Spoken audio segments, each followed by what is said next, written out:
So yesterday we did Joseph and Asenath, and we went right into Moses leading the Israelites out of Egypt right at the end.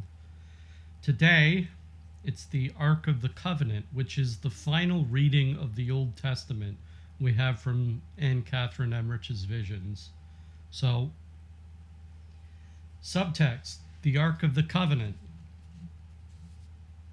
On the same night that Moses took possession of the holy thing, a golden casket shaped like a coffin was prepared, in which at their departure the Israelites took it with them.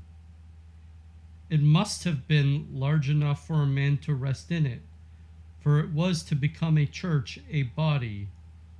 This was the night upon which the doorpost was signed with blood. As I witnessed the rapid working at the chest, I thought of the Holy Cross, which too was hurriedly put together on the night before the death of Jesus. The chest was of gold plate and shaped like an Egyptian mummiform coffin, broad above and narrow below. On the upper part was a picture of a face surrounded by beams.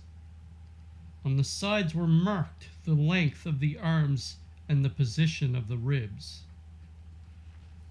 In the center of this coffin-like chest was placed a little golden casket, wherein was contained the holy thing which Segola had taken out of the sepulchral vault. In the lower part of the chest were sacred vessels, among them the chalice and cups of the patriarchs, which Abraham had received from Melchizedek, and which with the blessing had been entailed upon the firstborn. This was the first form of the Ark of the Covenant, and those were its first contents. It had two covers, the lower one red, the upper one white.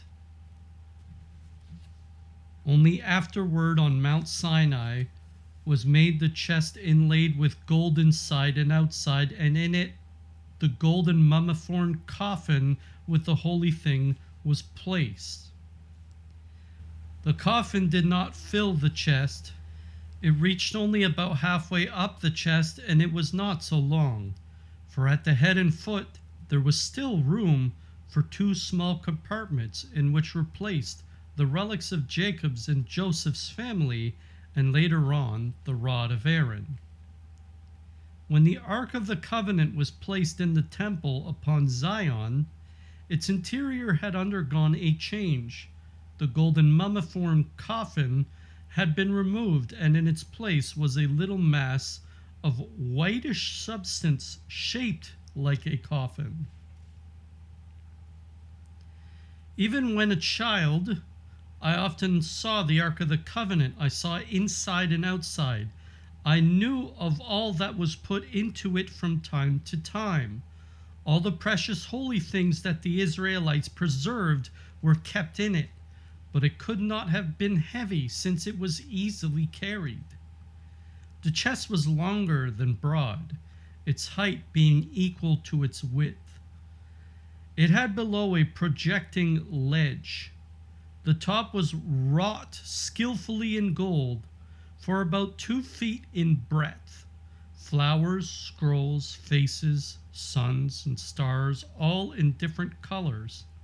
It was magnificent, although the ornamentation was not very much raised. The apex and leaves rose only a little above the top of the chest. At the corners below this border at either end were the 2 rings through which ran the bars for carrying it. The whole chest was of setim wood, acacia, covered with gold and beautifully inlaid with figures of different colors.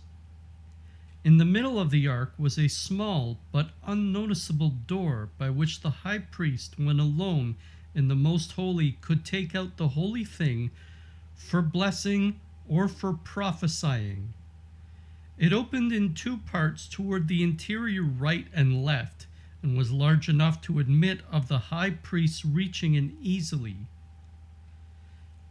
Where the bars for carrying it extended over these doors, they were slightly curved. When the doors were opened, the golden casket in which was preserved the holy thing in its previous coverings also opened like a book. Above the top of the ark arose the throne of grace. It consisted of a hollow table covered with a gold plate, and in it lay holy bones. It was as large as the roof of the ark, but only deep enough to rise a little above it.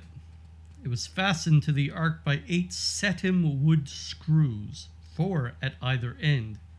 It did not rest exactly on the ark.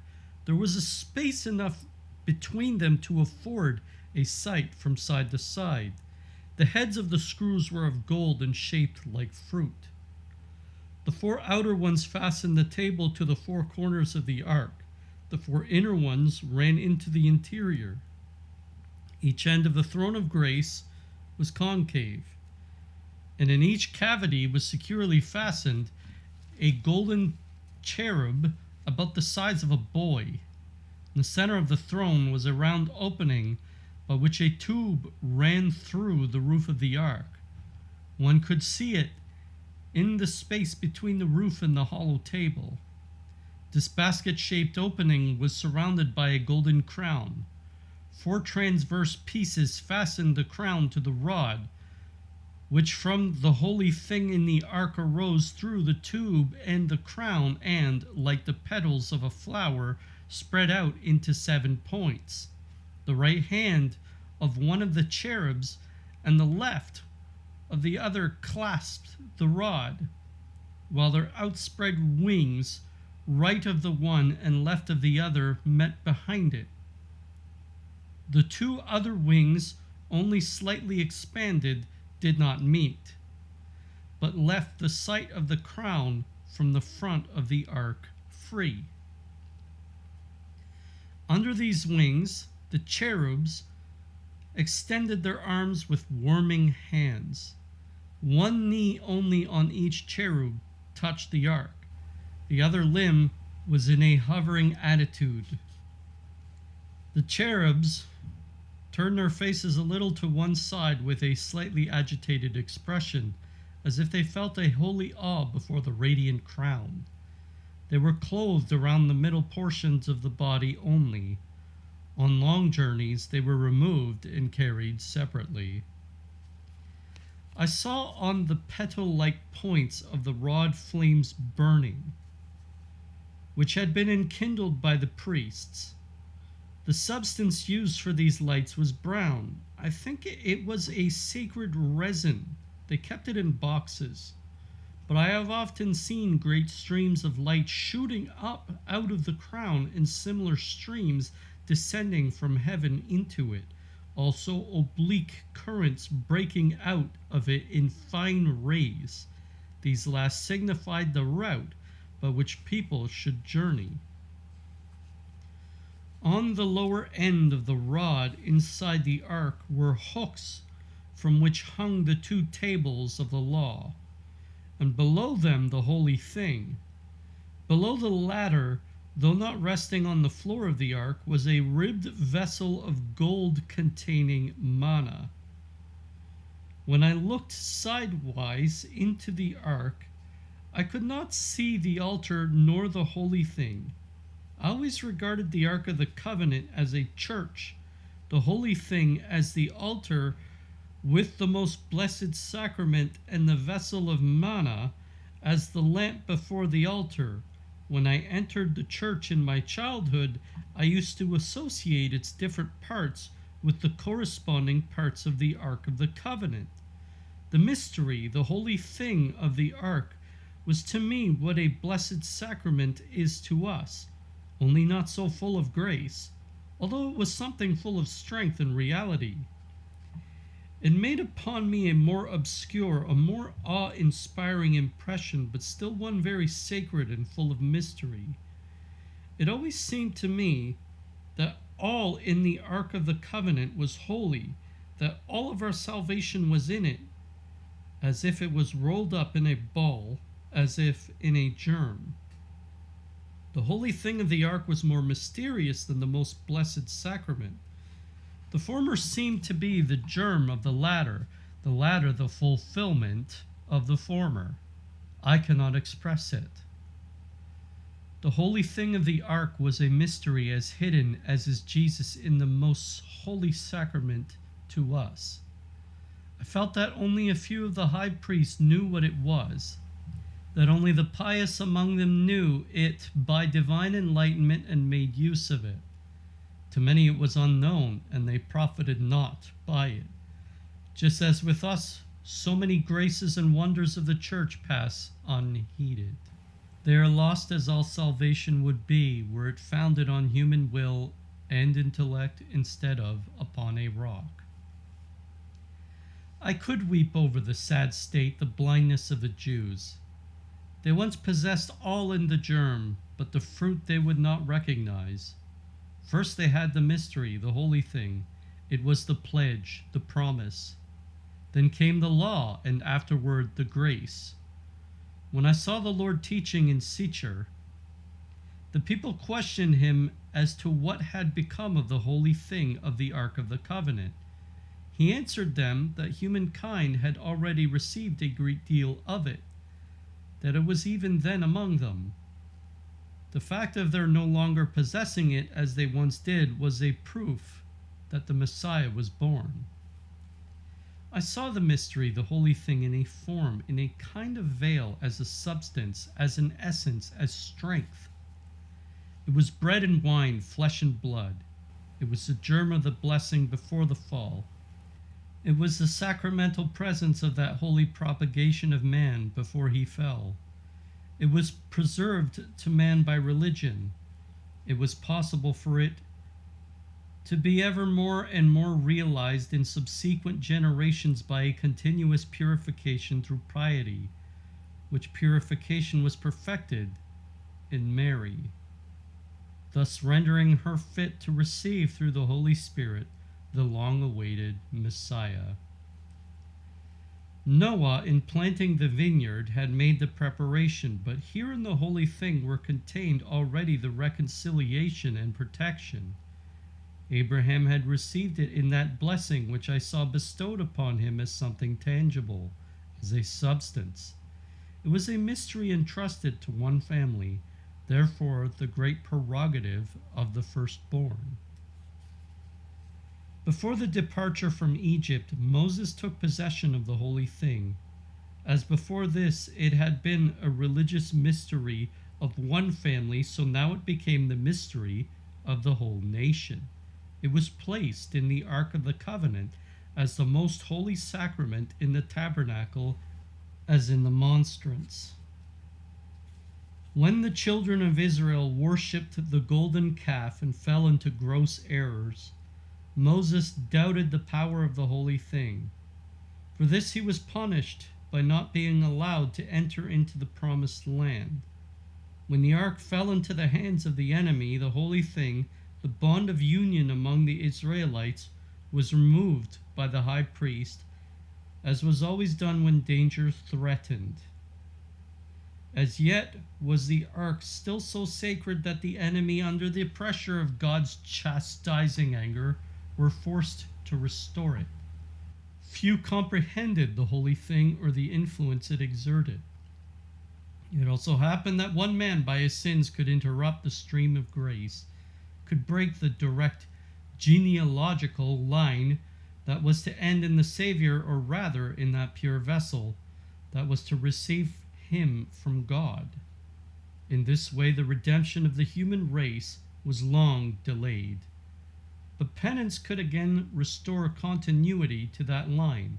I do not know for certain whether this sacrament were in itself divine, whether it came forth simply and purely what it was directly from God, or whether it owed its sacred character to a kind of priestly supernatural consecration.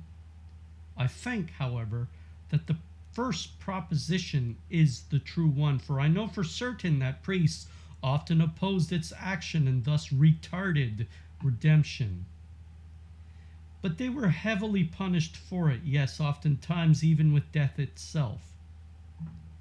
When the holy thing operated, when prayer was heard, it became bright and increased in size, shining through the cover with a reddish glow. The blessing proceeding from it increased and diminished at different times according to the purity and piety of humankind. By prayer, sacrifice, and penance, it appeared to grow larger.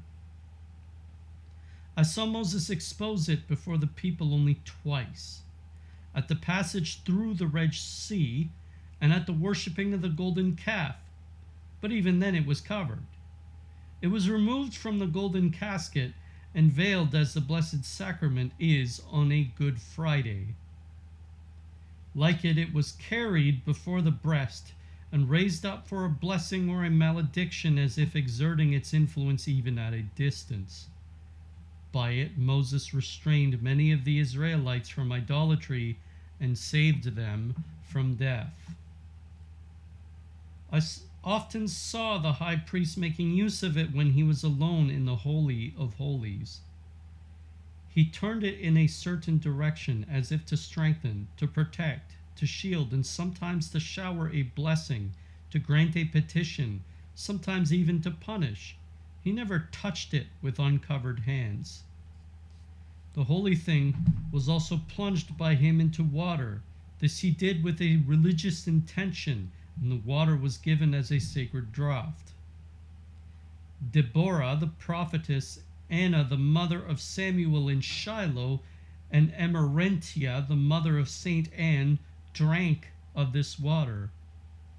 By this holy drink, Emmerich was prepared for the conception of Saint Anne. Saint Anne drank not of this water, since the blessing was in her.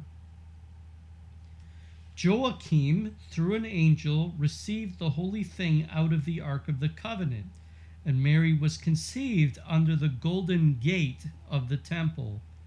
At her birth, she herself became the Ark of the holy thing, which then reached its destination, and the wooden ark in the temple was deprived of its presence. When Joachim and Anne met under the golden gate, they were surrounded by dazzling light, and the Blessed Virgin was conceived without original sin. A wonderful sound was heard. It was like a voice from God. Men cannot comprehend the mystery of Mary's sinless conception in Anne, therefore it is hidden from them. The ancestors of Jesus received the germ of the blessing for the incarnation of God, but Jesus Christ himself is the sacrament of the new covenant, the fruit, the fulfillment of that blessing to unite men again to God. When Jeremiah, at the time of the Babylonian captivity, hid the Ark of the Covenant and other precious objects on Mount Sinai, the mystery, the holy thing, was no longer in it. Only its coverings were buried by him with the ark. He knew, however, what it had contained and how holy it was. He wanted, therefore, to speak of it publicly and of the abomination of treating it irreverently. But Malachi restrained him and took charge of the holy thing himself. Through him it fell into the hands of the Essenes, and afterward was placed by a priest in the second ark of the covenant. Malachi was, like Melchizedek, an angel, one sent by God. I saw him not as an ordinary man, like Melchizedek. He had the appearance of a man, differing from him only inasmuch as was suited to this time. Shortly after Daniel's being led to Babylon, I saw Malachi as a boy of 7 years, wearing a reddish garment and wandering around with a staff in his hand. He seemed to have lost his way, and he took shelter with a pious couple at Sapha of the tribe of Zebulun. They thought him a lost child of one of the captive Israelites, and they kept him with them. He was very amiable, and so extraordinarily patient and meek that everyone loved him. He could therefore teach and do what he pleased without molestation. He had much contact with Jeremiah, whom he assisted with advice when in the greatest perils. It was through him also that Jeremiah was freed from prison in Jerusalem. The ancient Ark of the Covenant hidden by Jeremiah on Mount Sinai was never again discovered. The second one was not so beautiful as the first, and it did not contain so many precious things. Aaron's rod was in possession of the Essenes on Horeb, where also a part of the holy thing was preserved. The family that Moses appointed as the immediate protectors of the Ark of the Covenant existed till the time of Herod. All will come to light on the last day. Then will the mystery become clear, to the terror of all that have made a bad use of it. So concludes the reading. So concludes the events of the Old Testament as revealed by Anne Catherine Emmerich. So I didn't really write notes today. I'm just going to talk a little bit about how we've come to, even though she describes the Ark of the Covenant to extreme detail, how she describes that it's, especially when Jesus was teaching at Sichar, I guess, that it's fulfilled. It's no longer needed. It's been accomplished. It's, the consummatum est. And this is something that I know we have a lot of treasure seekers and people who study the Old Testament, and they try to use laws in the Old Testament to determine things. Like, for example, food. Some people don't like that. Some people ban themselves from drinking alcohol, and this was never done in the New Testament. Jesus gave wine to people, turned water into wine. That was his first public miracle. He had done many private miracles before them, but it was his first public one to be expressed in the Gospels. But then people read into Old Testament stuff and then still want to live by those things. And the whole point of the Catholic faith is to ensure that when you worship God in the way that God would like you to worship him. And so, if we searched upon old treasures like the Ark of the Covenant and whatnot, what good would they be? We have the Ark of the Covenant, which is Our Lady. What good would recovering the Old Covenant do? It's already accomplished. It's like